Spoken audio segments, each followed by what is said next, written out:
Today topic is phenetic system. ठीक है, तो प्रीवियस लेक्चर में हमने डिस्कस किया था फाइलोजेनेटिक सिस्टम और आज हम डिस्कस करेंगे फिनेटिक सिस्टम की। ठीक है, तो सबसे पहले ये कहाँ से डिराइव हुआ है? ग्रीक वर्ड फेनिनिन से, जिसका मतलब होता है टू अपीयर। ठीक है, मॉर्फोलॉजिकल अपीयरेंस को हम क्या बोलते हैं? फिनेटिक। ठीक है, और ये क्लासिफिकेशन किसके बेस पे है? ऑन मियरेबल सिमिलैरिटीज एंड डिफरेंस और observable characteristics of an existing organism. ठीक है, और ये उन जो ऑब्जर्वेबल जो करेक्टरिस्टिक्स हैं वो क्या हो सकती है? मॉर्फोलॉजी हो सकती है और अदर ट्रेड्स हो सकते हैं। ठीक है, और रिगार्डलेस ऑफ देयर फाइलोजेनी और एवोल्यूशनरी रिलेशन। ठीक है, इसमें हम एवोल्यूशनरी रिलेशन को नहीं देखेंगे। ठीक है, इसको फाइलोजेनेटिक क्लासिफिकेशन को और क्या बोलते हैं? ट्राइमेट्रिक्स भी बोल देते हैं। ठीक है, और ये जो क्लासिफिकेशन है ये किसका पार्ट है? न्यूमेरिकल टेक्सोनॉमी का। ठीक है, which is concern with the use of numerical method for taxonomic classification.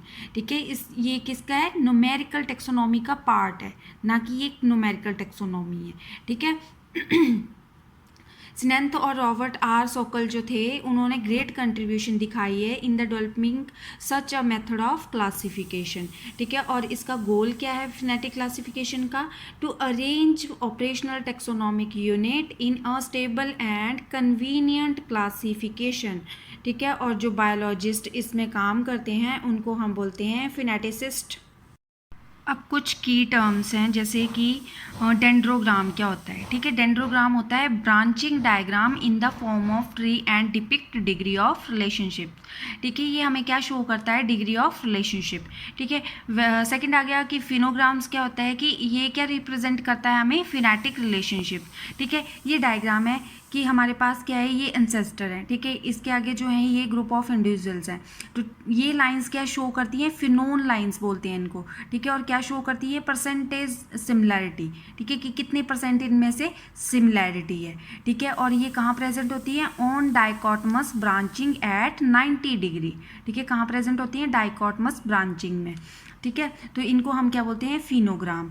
ठीक है, नेक्स्ट आ गया क्लेडोग्राम क्या होता है? It is a depiction of cladistic relationship. ठीक है, ये क्या शो करती है हमें? Cladistic relationship. अब हम बात करते हैं लॉजिकल स्टेप्स। ठीक है, लॉजिकल स्टेप्स में पहला पॉइंट है choice and number of unit to be study. ठीक है, तो सबसे पहले हम इसमें जो है काइंड ऑफ यूनिट को सिलेक्ट करते हैं। ठीक है, ये यूनिट कौन कौन सी हो सकती हैं? इंडिविजुअल्स भी हो सकते हैं, लाइंस भी हो सकती हैं, स्ट्रेन्स भी हो सकती हैं, या स्पीशीज हो सकती हैं। ठीक है, the basic unit of numerical taxonomy is operational taxonomic unit, OTU, जिसको शॉर्ट फॉर्म में बोलते हैं। ठीक है, तो ये क्या है? न्यूमेरिकल टेक्सोनॉमी की बेसिक यूनिट है। ठीक है, the term is given to the lowest term being study in a particular investigation. ठीक है, the number of character needed to achieve are at least, ठीक है, 60 करेक्टर और मोर लाइक 80 और 100 एज डिज़ायरेबल। ठीक है, तो हमें क्या है? या 60 से करेक्टर होने चाहिए। ठीक है, या फिर 60 से ज़्यादा होना चाहिए, 80 या 100 एज डिज़ायरेबल। ठीक है, जब हम इसकी लिस्टिंग करेंगे तो लिस्ट बनाएंगे तो ये इनके करेक्टर कैसे होने चाहिए? होमोलोगस करेक्टर होना चाहिए। ठीक है, अब हम बात करेंगे होमोलॉजी की। ठीक है, तो homology is usually defined on the basis of common evolutionary organism. ठीक है, ये हमने प्रीवियस लेक्चर में भी डिस्कस किया था फाइलोजेनेटिक सिस्टम ऑफ क्लासिफिकेशन में। ठीक है, तो सेकंड पॉइंट आ गया character selection and tax on matrix. ठीक है, इसमें क्या है? अब हम करेक्टर की सिलेक्शन करेंगे। तो character is a feature of an individual और taxonomic group which can be measured और असेस्ड। ठीक है, करेक्टर हम किसको मानेंगे? इंडिविजुअल के फीचर्स को। ठीक है, फॉर एग्जांपल जैसे इसके हेयर्स हो गए। ठीक है, आइज कलर हो गया, मतलब हेयर का जो कलर है वो किस तरह का है, ये सारे क्या हैं? करेक्टर्स हैं।